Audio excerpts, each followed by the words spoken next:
바로 내일 청문회를 앞두고 있는 인물이 있습니다. 홍종학 중기부 장관 후보자죠. 백주부, 이른바 백주부라고 불리는 백종원 씨가 운영하는 회사를 언급을 했습니다. 관심이 아주 모아지고 있습니다. 자초지종을 좀 알아볼 텐데요. 이유정 기자. 예. 홍종학 장관 후보자가 갑자기 백종원 씨를 왜 언급한 겁니까? 일단 두 사람의 어떤 대결 구도처럼 저희가 그림을 그려놨는데요. 네, 일단 내일 국회에서 청문회가 있는데 거기에서 서면 질의서를 보내서 그거에 대한 답변에서 언급을 한 겁니다. 네. 그런데 보면요, 더본 코리아라고 해서 백종원 씨가 운영하는 회사가 있습니다. 프랜차이즈들을 되게 많이 운영하는데 유명하죠. 예, 이 회사가 2015년에 중소기업에서 탈피하게 됩니다. 매출액이 1,000억 원이 넘었기 때문입니다. 그런데 우리나라에는요, 중소기업 유예제도라는 게 있습니다. 그래서 중소기업에서 벗어나더라도 3년 동안 중소기업이 누렸던 이런 지위를 인정해주는 제도를 운영하고 있습니다. 그래서 이 회사가 2019년 3월까지 중소기업의 지위를 유지할 수 있습니다. 그렇게 되면 뭐가 좋냐 하면 세제 혜택이 있고 각종 정부 사업에서 입찰을 할 수 있습니다. 그래서 여러 가지 편의가 제공되고 있는데 홍종학 장관이 골목 상권에 너무 침해를 많이 시킨다. 그래서 이런 기업에 대해서는 중소기업 유예제도를 없애야 된다고 주장을 하고 있습니다. 그런데 네. 문제는 뭐냐면 이 얘기가 너무 모호하다는 점입니다. 중소기업 그 골목 상권에 침해를 하는 기업 이게 어떤 건지 명확하지 않아서 논란이 일 수도 있습니다. 네. 자, 지금 홍종학 장관 후보자가 지적했던 골목 상권 침해. 글쎄요, 실제로 영세 식당을 위협할 정도로 한 동네 골목을 모두 장악을 했었던 사례가 실제로 있기도 있었어요. 그렇죠? 그렇죠. 이제 논현동에 보면 예. 이제 밤이 돼도 불 꺼지지 않는 365, 24시간 영업하는 음식점 많은 거리가 있습니다. 네. 아마 많은 분들이 가보셨을 텐데 거기가 이제 가장 유명한 대형 포장마차 H로 시작되는 포장마차가 있는데 네. 백종원 씨가 거기서 이제 돈을 번 거 아니겠습니까? 네네네. 그러니까 거기가 백종원 씨 입장에서 일종의 홈타운인 거죠. 그래서 그 주변에 백종원 씨가 가지고 있는 모든 브랜드의 어떤 그 프랜차이즈 다 입점을 합니다. 네. 지금 보시는 것처럼 한 20개까지 늘어났다는 거예요. 네. 지금은 조금 줄었다고 해요. 백종원 씨를 거기서 빠져나갔다고 하는데 네네. 어쨌든 한때는 저 거리가 백종원 거리다. 그래서 백종원 씨의 브랜드가 아닌 다른 식당들은 영업도 안 된다는 그런 얘기들도 좀 있었죠. 네. 그런데 이 백종원 씨 과거에 이 방송 때문에 너무 사업이 잘 나가는 게 아니냐, 방금 말하신 것처럼 골목 상권 다 잡아먹는 거 아니냐, 이런 일부 비판도 있었습니다만 최근에 백종원 씨의 활동을 보면요, 그냥 돈만 벌고 사업만 하는 게 아니라 왜 그런 거 있잖아요. 떡볶이 소스는 며느리도 몰라, 이런 것들을 다 파격적으로 깨고 본인의 음식 노하우, 장사 비결들을 청년 창업자들, 특히 푸드트럭 운영하는 젊은이들한테 모두 공개를 해서 지금 굉장히 좋은 이미지를 받고 있지 않습니까, 요즘? 네, 그렇죠. 지금 최근 모 방송사에서 하는 푸드트럭 관련 그 프로그램에 나와서 컨설팅을 해주고 있습니다. 그런데 장사란 게 그 상황과 그 맛, 그리고 위치, 간판 하나 다는 것까지 굉장히 상황에 따라서 다르기 때문에 케이스별로 분별해서 컨설팅을 해주지 않으면 실제 매출 증대로 이어지기가 어렵습니다. 그런데 백종원 씨가 여기 가서 자신의 그 레시피들도 알려주고 또 간판은 여기선 이렇게 크게 달아라. 그리고 그 얼마짜리로 해라. 그리고 메뉴를 이거 좀 없애버려라. 이런 것들을 세세하게 디테일하게 알려주면서 청년 창업자들에게 굉장히 희망을 전달해줘서 인기를 끌고 있는 것은 사실입니다. 네. 과거에요, 저희 채널 A와의 인터뷰에서도 백종원 씨가 자신의 성공 노하우를 젊은 이 창업을 원하는 젊은이들에게 아낌없이 조언해주기도 했었습니다. 들어보시죠. 크게 실패하고 모든 걸 내려놓으니까 나도 평범한 사람이라고 생각하면서 지금 내가 하고 있는 일에 대해서 서서히 재밌어지고 그 일에 행복 느끼고 그러면서 다시 일어날 수 있는 계기가 됐고 나한테 중압감을 주는 거짓말은 조금 필요해요. 그러니까 느낌이 좋네요. 이런 정도의 단어, 이런 정도의 거짓말은 나한테 엄청난 도움이 된다는. 제가 누우면 얘기해 나의 부인은 엄청나게 미인일 거야라는 얘기를 하고 다녔는데 진짜 그렇게 해버렸어요. 자, 일단 뭐 내일 홍종학 장관 후보자 내일 청문회를 위한 질의응답 서면 질의서에 이제 답변을 하면서 이 백종원 씨가 언급이 된 건데 내일 있을 이 청문회 이후에 홍 후보자의 이 결과, 인사청문회 결과도 사실 장담 못할 그런 분위기 아닌가요, 소국장님? 지금?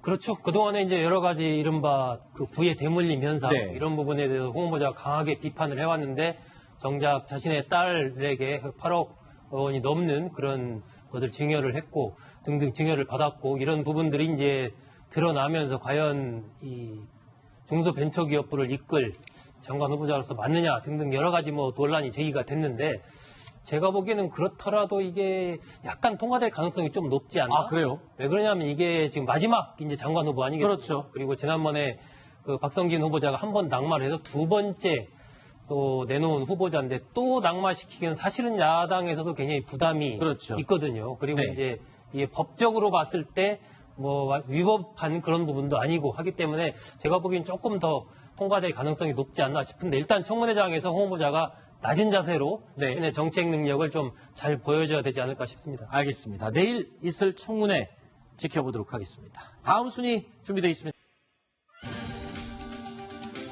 대한체육회가 문화체육관광부의 감사를 받게 됐습니다. 그 이유는요. 한화그룹의 김승현 회장 셋째 아들 김동선 씨 때문이라고 합니다. 지난 1월이었죠. 술집 폭행 난동 사건으로 물의를 일으켰던 김동선 씨. 먼저 당시의 인터뷰 내용 들어보시죠. 왜 때리셨나요? 제가 정말 술을 너무 많이 먹고 실수를 해서 너무너무 죄송하게 생각합니다. 피해자분들에게 한마디 해주시죠. 진심으로 정말 사죄드립니다. 다시는 이런 일이 없도록 하겠습니다. 반성한다고 해서 언제나요? 정말 죄송합니다. 오늘 아버님께서 굉장히 크게 화내신 걸로 알고 있는데 그 얘기 들으셨나요? 구체적으로 듣지는 못했습니다. 네, 평소에 술버릇이 안 좋다는 증언이 있습니다. 어떻게 생각하세요? 사실인가요? 제가 많이 부족한 면이 많아서 이렇게 안 좋은 상황이 된 것 같고 정말 모든 분들께 다시 한번 사죄드립니다.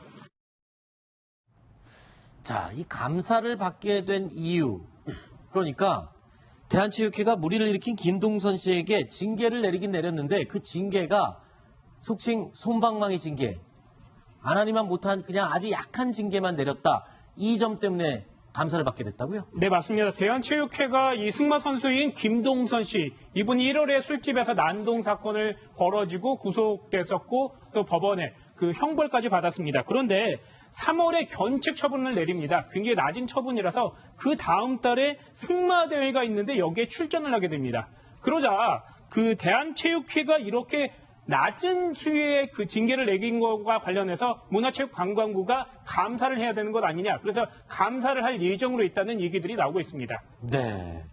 자, 일단 김동선 씨에게 면죄부를 줬다라는 그런 내용.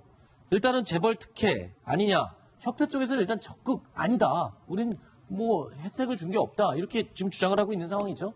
네, 그렇습니다. 이 스포츠 공정위에는 규정이 있는데요. 어떤 네. 규정이냐면 사회적 물의를 일으켜서 폭력 행위를 한 선수는 최소 1년 이상의 출전 정지를 하도록 규정을 하고 있습니다.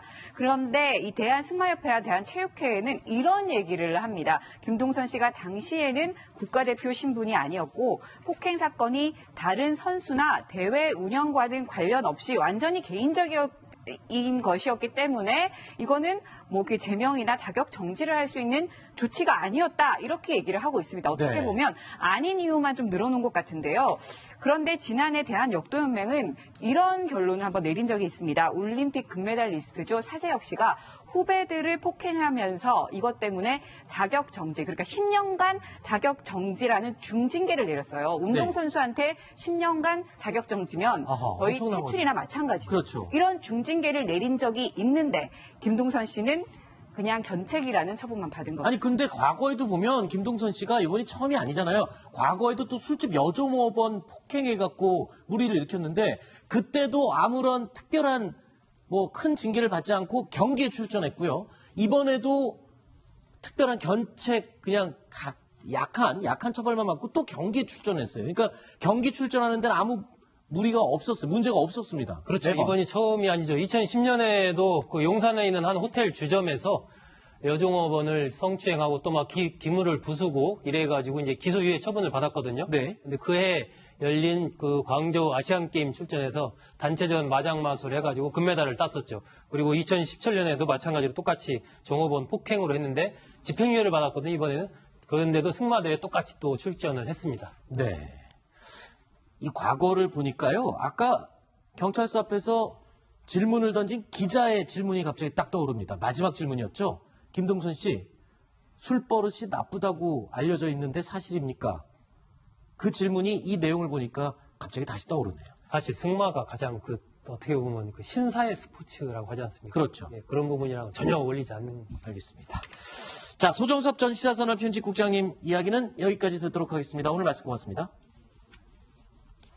다음 8번째 소식 준비되어 있습니다. 9위로 꼽은 내용입니다. 확인해 보시죠. 실제로 영세 식당을 위협할 정도로 한 동네 골목을 모두 장악을 했었던 사례가 실제로 있기도 있었어요. 그렇죠? 그렇죠. 이제 논현동에 보면 예. 이제 밤이 돼도 불 꺼지지 않는 365, 24시간 영업하는 음식점 많은 거리가 있습니다. 네. 아마 많은 분들이 가보셨을 텐데 거기가 이제 가장 유명한 대형 포장마차 H로 시작되는 포장마차가 있는데 네. 백종원 씨가 거기서 이제 돈을 번 거 아니겠습니까? 네네네. 그러니까 거기가 백종원 씨 입장에서 일종 우리나라에는요, 중소기업 유예제도라는 게 있습니다. 그래서 중소기업에서 벗어나더라도 3년 동안 중소기업이 누렸던 이런 지위를 인정해주는 제도를 운영하고 있습니다. 그래서 이 회사가 2019년 3월까지 중소기업의 지위를 유지할 수 있습니다. 그렇게 되면 뭐가 좋냐 하면 세제 혜택이 있고 각종 정부 사업에서 입찰을 할 수 있습니다. 그래서 여러 가지 편의가 제공되고 있는데 두 사람의 어떤 대결 구도처럼 저희가